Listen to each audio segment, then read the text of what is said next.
What's going on, guys? Dawko back again. Hope you're all fantastic today. And let's get you guys hyped for Five Nights at Freddy's 3, the movie. There's been a lot of speculation going around that FNAF 3 isn't going to happen, or we haven't heard anything from Blumhouse officially yet. But come on, guys. It was pretty obvious anyway that we were going to get a FNAF 3 movie. Like, come on. Although we haven't got official confirmation from Scott Cawthon yet, or Blumhouse, or Universal, Skeet Ulrich, the actor for Henry in the FNAF movies, has confirmed during a panel that there are writers currently being hired for the FNAF 3 movie script. And not only that, he's also said that there will be a lot more Henry and William Afton in the third movie, which again, I think was pretty obvious anyway, because the main focus of FNAF 3 is Springtrap. My understanding is that the third one is, well, who can say? But, supposedly there's a lot of Henry, Emily, and William Afton. But to be honest, they're writing it now. They're just hired writers. So they're, it's too early for me to say. But, fingers crossed anyway. I hope that we do get to see way more scenes of William Afton's past with Henry or with Fredbear's, etc. Just a lot of flashbacks, just all about William Afton and Henry, because FNAF 2 movie is going to show more William Afton, surely. It did. The first scene of William Afton and Charlotte Emily at the River Freddy's location with the puppet was peak. That was probably, to me, the highlight of the movie. It was amazing. However, we didn't get any interactions of William Afton and Henry. We just got Henry talking to Mike for like 5 minutes during the movie, so we didn't get to see much of that. But to me, again, they put Henry in FNAF 2 as a build-up for the third movie. They wanted to introduce Henry vaguely in the second movie to build it up for the third movie. Flashbacks of William Afton and Henry. What happened in the movie universe? What was their conflict? Because remember, guys, in the FNAF movie universe, William Afton killed Charlotte because she found out what was going on. She was trying to save that kid from William Afton, right? Remember? There wasn't really an intention of William Afton killing Charlotte on purpose. There wasn't an intention there. It was more of a, Charlotte's gonna snitch on me and tell everybody that, I'm a killer. I need to get rid of her. Compared to the game universe, she was outside, she got trapped outside, and then William Afton was there. Whether she got run over on accident or whatever, we still don't know fully. I want to see William Afton and Henry at Fredbear's or a Freddy's location and interacting with each other, building the Springlock suits together, developing Freddy Fazbear's Pizza together, I just want to see more stuff like that. And I hope we do, and I think we will. I'm 99.9% confident we're going to get a bunch of flashbacks of William Afton and Henry in the FNAF 3 movie. The next thing we've got to talk about is Skeet confirming that they've just hired writers for the Five Nights at Freddy's 3 movie. Now, there has been a lot of criticism going around with FNAF 2 because Scott Cawthon wrote the FNAF 2 movie, and there's been a lot of criticism going around that, people who didn't enjoy the FNAF 2 movie have critiques on it that want a different writer for the third movie, and it does look like Scott has listened to that criticism and he's hired different writers for this third movie. Just so you guys know, this is still a lot of speculation. Like I said, it's not being confirmed yet. This is from Skeet at a panel. Now, Blumhouse and Scott haven't said anything about this, so it's not 100% confirmed. I think it's great that Scott's listening to the fan base and the criticisms on the second movie, because that would be a lot. That would be a lot to take in, right? You've wrote this second movie and you're very happy about it, but people aren't happy after the movie's out. So I got to give credit to Scott for listening to the fan base, wanting a writer for the third movie. And it looks like he's taken that on board, which is great. Remember as well, though, that Scott still has full control of the movies. So I'm going to assume that during the script writing and stuff, Scott is going to read through it and be like, I didn't like this needs changing and stuff. With writers and stuff for movies, it's just going to help Scott a lot more tie everything together in this third movie, because there's still a lot to do in the third movie. With all this Springtrap stuff, as well as flashbacks with Henry and William Afton, we've still got the whole plot of Vanessa being possessed by the puppet. We've still got the present day of Springtrap being in Fazbear Fright. So there's still a lot that needs to be dealt with. Michael Afton as well. What's going to happen with Michael Afton? We know he escaped in the at the end of the FNAF 2 movie. Is he going to get a redemption arc? Are we going to get flashbacks of Michael Afton as a kid? Why is he so dedicated to follow William Afton and, you know, him killing people? To me, guys, I know, you know, this isn't confirmed, but I really do hope we get to see Michael Afton flashbacks of William Afton manipulating Michael, just like he was trying to with Vanessa. You know, the flashback with Vanessa and William in the attic. William was saying to Vanessa, you have a purpose. But Vanessa wasn't buying it. But Michael Afton probably did buy it and listen to his father. And, you know, I think that's why he's evil, like evil in the FNAF 2 movie. And I really hope we get to see flashbacks of Michael with William as a, you know, Michael as a young kid listening to William Afton. And I hope we get to see, you know, the Nightmare animatronics in a flashback or something, just something to show why Michael is like this. I know I'm going off tangent here, but again, I do think Michael will get a redemption arc at the end, because like I said, I don't think Michael Afton's fully evil. I do think there's something still there. From watching the FNAF 2 movie over and over, Freddie Carter, the actor for Michael, is so good. I just don't think he's fully evil. You see how he reacts when he's in the FNAF, the River Freddy's location, to the ghost crew getting killed. Like, there's something there that I feel like there's some good still in there.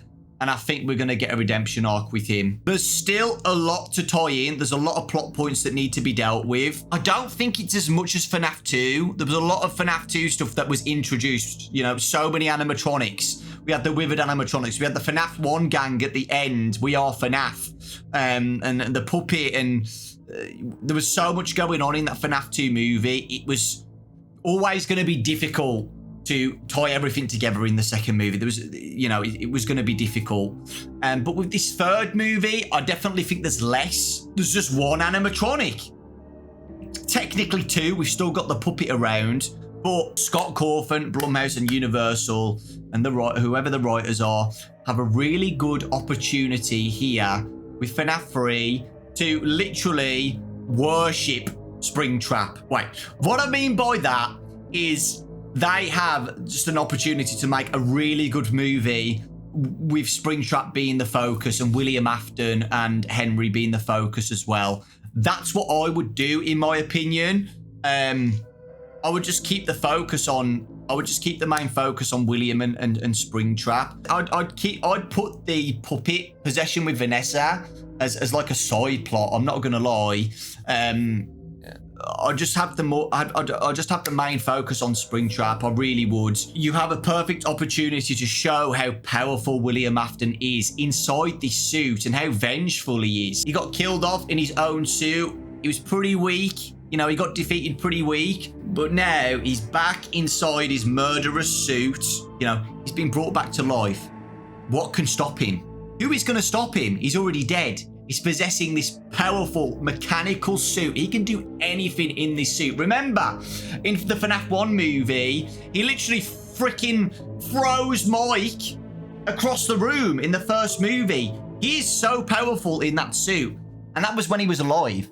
Now he's dead, possessing that suit. He's going to be unstoppable. And they need to show that. They need to show how powerful Springtrap is. Guys, you guys have played Dead by Daylight. You know. People freaking love Springtrap in Dead by Daylight because it shows how menacing and powerful and gritty he is. He's insane. He's insane. And I think the movie should do that. You know, I think this should be in FNAF 1, I think they played it safe. FNAF 2, the River Freddy's when the ghost crew get killed. That was great.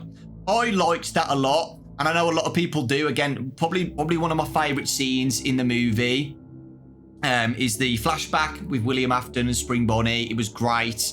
Shows how brutal William Afton is. And the River Freddy's part where they all get killed off with the mangle scene, when you see the hand drop on the floor. They should do more stuff like that with Springtrap. And I've been saying this over and over again. If they need to up the rating a tiny bit more, they should just do it.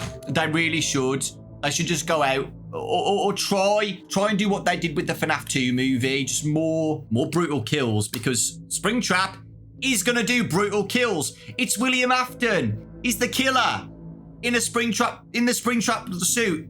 He's gonna have brutal kills, guys, and they need to show that. They really need to show that. They need to lock in, you know, they need to show how powerful he is. He should be more powerful than the FNAF 1 animatronics in the first movie with their kills. He should be more powerful than the FNAF 2 animatronics. This suit is going to be filled with his agony and rage about what's happened to him. And he should just be able to literally use his fist. I said this in the charity stream, I think, or a video before. He should literally be allowed to just do this. Through somebody's chest. Massive hole, straight through, to show how powerful his suit is. He should be able to do like that, guys. He doesn't need a knife. I don't think he should be holding a knife going around. Maybe he can do that. Maybe he does it later on. But I think his first kill should show how strong he is. He should literally be able to just rip through somebody's body. Or like, you know, kind of like, you know, Toy Chica when he did to the teacher, like squishing somebody's head. I feel like he should just literally just rip people apart to show how strong he is. They need to lock in and worship Springtrap. He is the villain of this whole franchise. He should be the most powerful being in the FNAF universe compared to the other enemies, the other animatronics that Mike and Abby and Vanessa have faced in the previous films. He needs to be the big threat that everybody should be worried about, because they kind of hint that at the end of the FNAF 2 movie. The Golden Freddy kid says, you know, you've got to be careful. Whatever he says something like that, like he's going to be strong. He's going to be much stronger now. So they do hint that. They need to show that. They need to show, why is he much stronger? I don't know, because he's dead inside the suit that he killed a bunch of kids in, and now he's unstoppable. He should be unstoppable. And like I said, he should just be able to just wipe through people and just kill them instantly.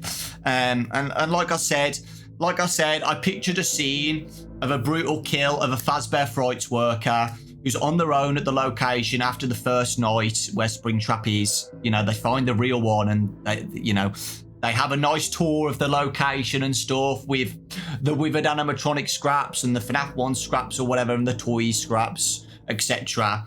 And then at the first night where Springtrap's, you know, arrived, one of the workers is on their own, or maybe a couple of workers, and they all get killed one by one. Springtrap just goes around and absolutely destroys them. That would be a great opener to the movie. It really would. And again, I know I've pitched this before a while ago, but I think the opener should be something like that, where they have a flashback to start off the film. A flashback, just like the second movie, a flashback of William and Henry in the workshop. And they're building Fredbear and Spring Bonnie or whatever, and there's a tension there or something, a big tension between them. And I remember saying, just have William Afton working on Spring Bonnie, and then he's staring at the Spring Bonnie head, and you start seeing things in William Afton's mind, like what he's planning and what something's going on there, and then have a zoom in of the Spring Bonnie head, and it switches to the present day of Springtrap being in Fazbear Frights. And then you can do the tour of the Fazbear Fright workers. You show the location around, and then it leads to Springtrap activating and killing somebody, and then la la la la la, and then the intro rolls, right?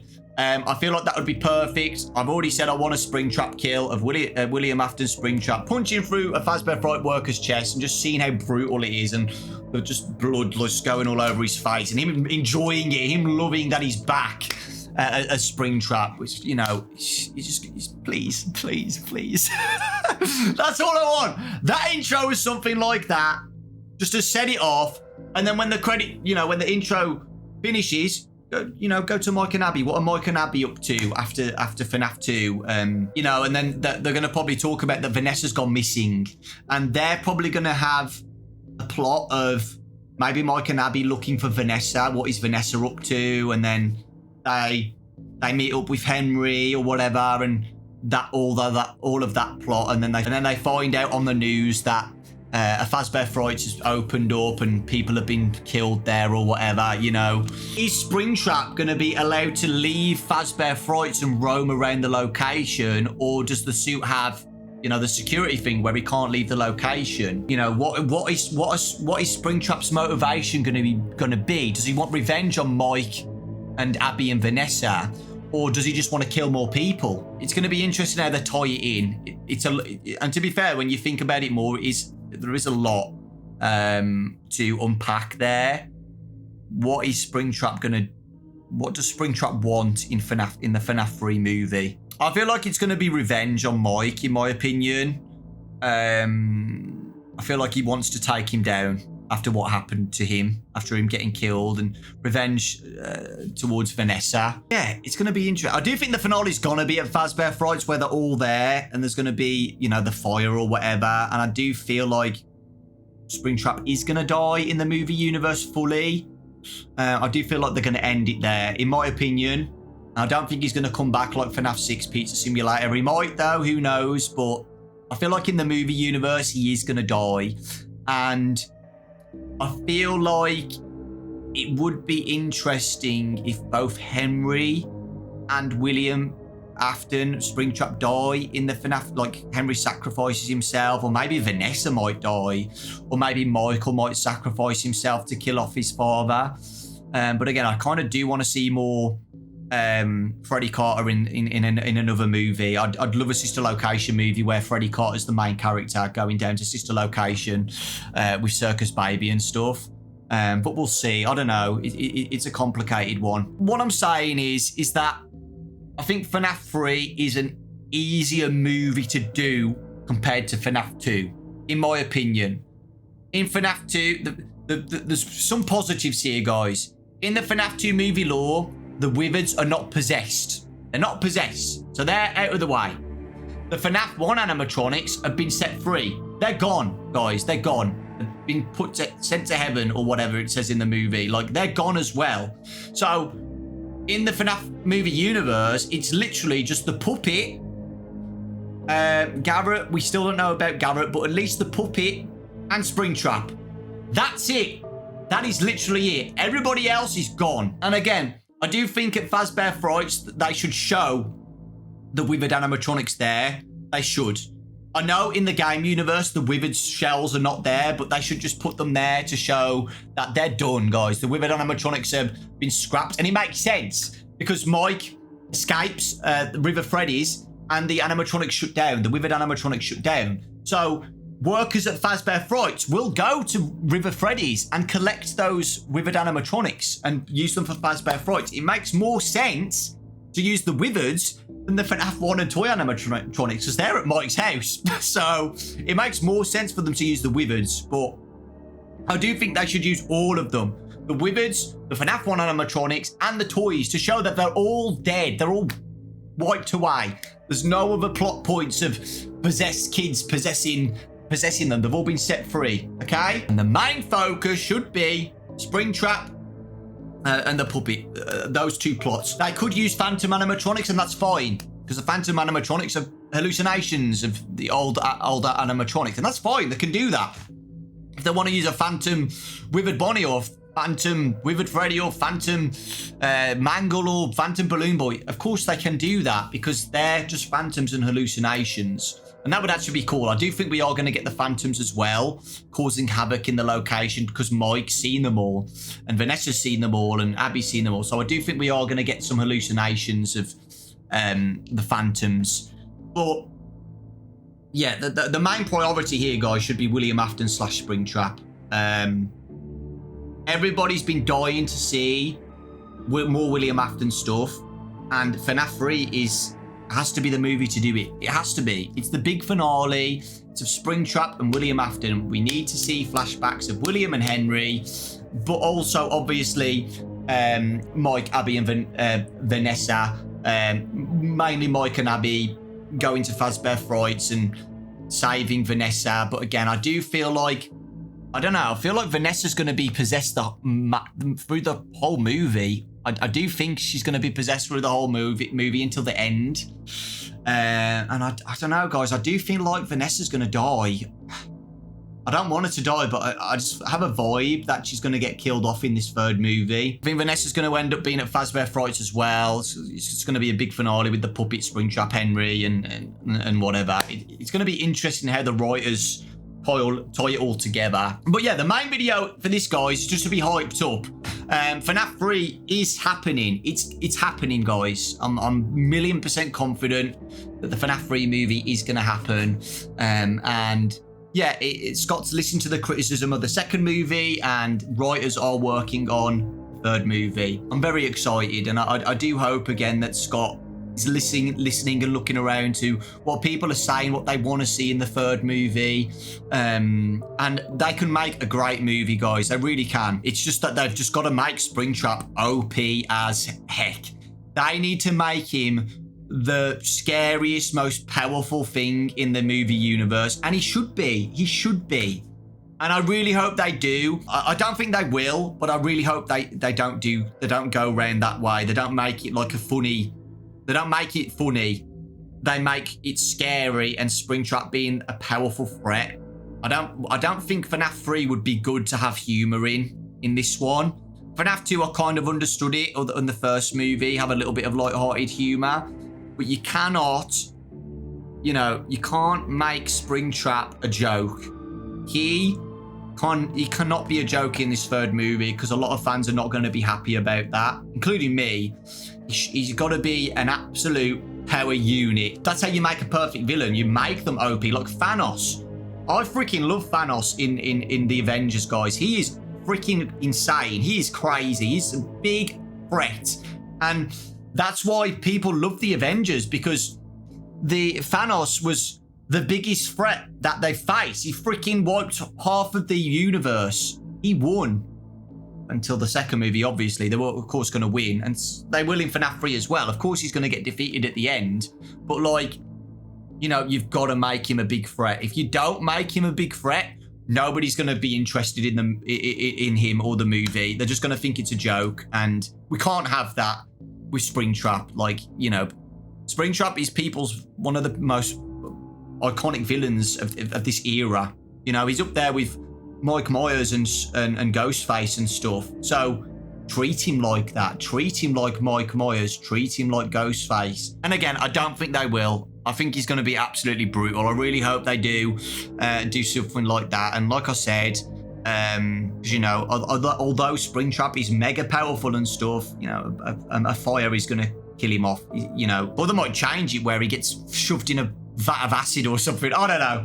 But I think the fire is going to kill him. Or weaken him at least. And that's the only way to finish him off, I think. Guys, how exciting is it to just fling ideas and talk about this third movie? The potential of this third movie is probably the most potential out of all the movies so far. This is the one.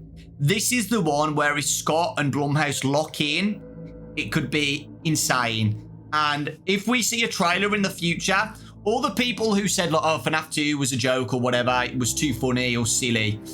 If we get the third trailer and they show how serious and brutal Springtrap is in that trailer, the first trailer we see, it is going to switch people like that. People are going to be like, okay, this is serious. Springtrap looks absolutely insane, and this is serious. They're taking this seriously. It's going to switch people around so quickly. Trust me. Blumhouse, Scott, Universal, please lock in. Make Springtrap absolutely insane and powerful, and a villain. Make him brutal. Make him gritty. If you have to up the rating a little bit, just go for it, because people want to see Springtrap insanely brutal and murderous and vengeful. And yeah, we've got to see that. And like I said, more William and Henry flashbacks, please. I do think they are going to do that. And that's really all there is. Obviously, there's four, like I said earlier, there's four main plot points that need to be addressed in FNAF 3. Springtrap, of course. The flashbacks of William and Henry, of course. Mike and Abby and Vanessa, the puppet plot, that's going to be dealt with. And then the Michael Afton. I think those four are the main key things for this movie. I don't think there's anything else on the second movie that needs to be... I don't think there needs to be anything else added. Don't add any other plot points. Just focus on those four. That's all you need. You don't need to add anything else. Just focus on those 4. And I feel like you guys can cook. I really do. The potential of this movie is insane. If you guys want to reference Circus Baby again or something, or the sister location as a hint towards the next movie, you can do that, but just don't make it a major plot point. Just really focus on Springtrap, and you guys have got something good. You really do. And again, I know it's a little bit complicated on how they're going to deal with it. Look, because like I said, the plot point that I just said, is Springtrap going to leave Fazbear Frights looking for Mike?